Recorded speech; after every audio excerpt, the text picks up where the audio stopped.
For my discussion post, I will be discussing gas exchange. Alveolar gas exchange happens between alveoli and capillaries, which are a type of blood vessel.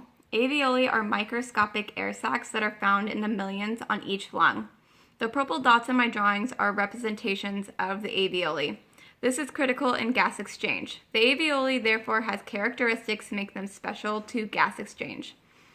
The alveoli has three types of cells. One is simple squamous epithelium, which help to make the respiratory membrane. Capillaries also help to form the respiratory membrane. Capillaries provide the endothelium, making them highly permeable. Capillaries and squamous alveolar cells also share a basement membrane composing the respiratory membrane. This structure allows for the diffusion of gases back and forth. Let's do a quick recap on capillaries. Knowing the circulatory system is helpful while learning and studying the respiratory system. Capillaries are the smallest blood vessel and alveoli is the smallest branch of the respiratory system. Capillaries branch from the smallest branch of arteries called arterioles.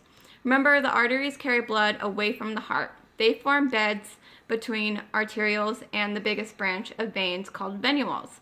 Remember, veins carry blood back to the heart. Again, capillaries consist of endothelium. Unlike other blood vessels, capillaries lack external and middle layer. They only have tunica interna, but lack tunica media and tunica externa. As you can see in this picture, the layers of blood vessels.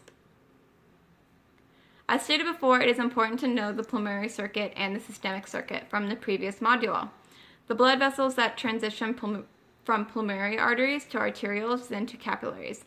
They carry blood from the heart to the lungs.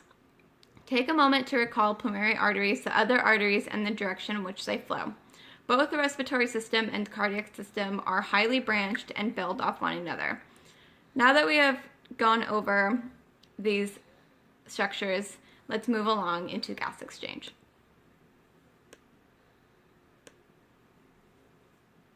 In the transition from pulmonary arteries to arterioles, then to capillaries, this direction brings blood from the heart into the lungs. This means it is high in carbon dioxide but low in oxygen.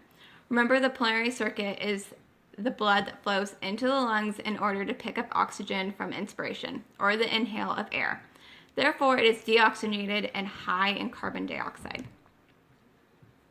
Speaking of inspiration, with every inhale of air delivered into the lungs, there are millions of alveoli picking up that oxygen. Air is composed of 78% nitrogen, 21% oxygen, and 1% carbon. Therefore, it is high in oxygen and low in carbon. Here's another picture that I drew of the rest of ventilation, coming through the nose and nasal cavity and entering into the lungs, especially the alveoli. Before moving along, it is important to know a few terms. Atmospheric pressure is the force on surfaces from molecules in the air. Partial pressure is the pressure of each component in the air. Due to partial pressure of oxygen being higher in alveoli than in capillaries, oxygen is then diffused across the respiratory membrane. And due to capillaries having higher pressure in carbon dioxide than in alveoli, carbon dioxide is then diffused across the respiratory membrane. Thus, gas exchange. Think of alveoli trading oxygen for carbon dioxide and vice versa. Here's a picture of the lungs and the structure in which gas exchange happens, and all their layers and cells. Thank you for watching.